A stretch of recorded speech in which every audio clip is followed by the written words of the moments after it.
Het is heel goed mogelijk dat Holland over een tijdje niet meer bestaat.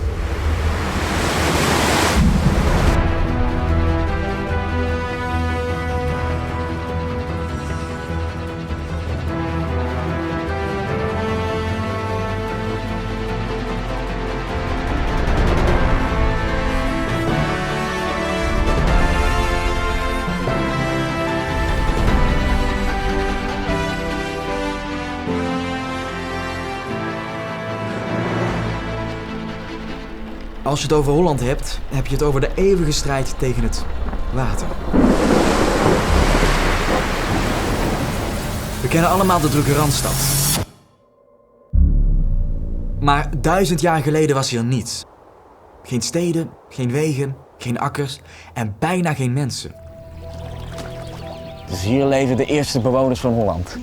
En wat me opvalt is dat er overal water is. Dus die mensen hadden toch helemaal geen plekje om droog te zitten. En vaak, als ze dan een droog plekje hadden gevonden, duurde het niet lang voordat de boel overstroomde door een storm bijvoorbeeld. Ja. Maar wat ik me dan afvraag, waarom gaan ze niet gewoon lekker ergens anders heen waar het wel droog is bijvoorbeeld? Nou ja, omdat de grond ook heel vruchtbaar was. En Holland had natuurlijk een strategische ligging, dat goed was voor de handel. Dus ja, ze moesten iets doen om het gebied bewoonbaar te maken. De vroege Hollanders leerden met de jaren om het water onder controle te krijgen. Door dammen, dijken, sluizen en molens te bouwen. Kortom, watermanagement.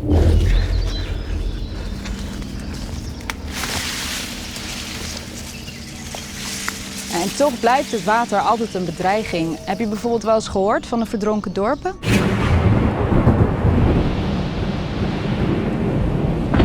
In die eerste eeuwen van Holland waren er heel wat grote overstromingen, met als absoluut dieptepunt de Sint-Elisabethsvloed in 1421.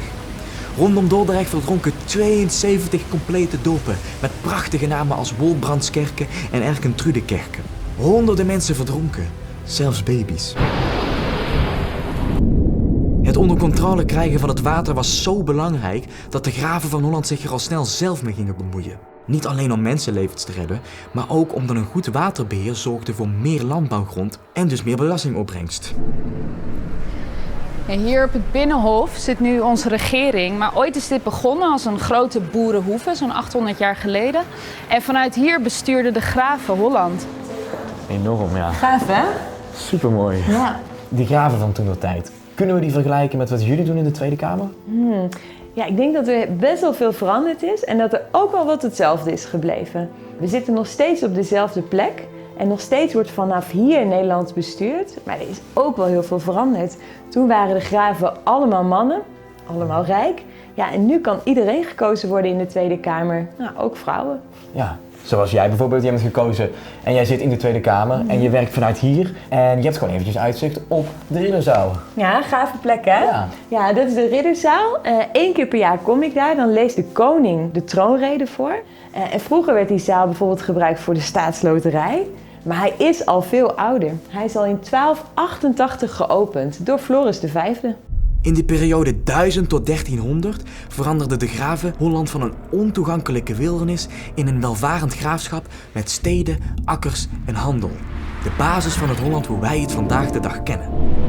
En daarin was een hele belangrijke rol weggelegd voor de Ridderzaal.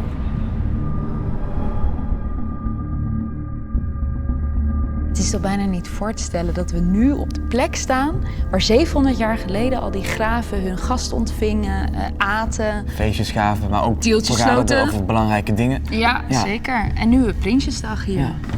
Kijk Ben, dat glas- in loodraam laat eigenlijk de hele geschiedenis zien. Dus het begon met Willem II, die begon midden 13e eeuw met de bouw. En na zijn dood nam zijn zoon Floris V het over. Maar in het jaar 1296 slaat het noodlot toe voor Floris V. Hij wordt vermoord, vlakbij het Muiderslot. 21 messteken maken een eind aan zijn leven.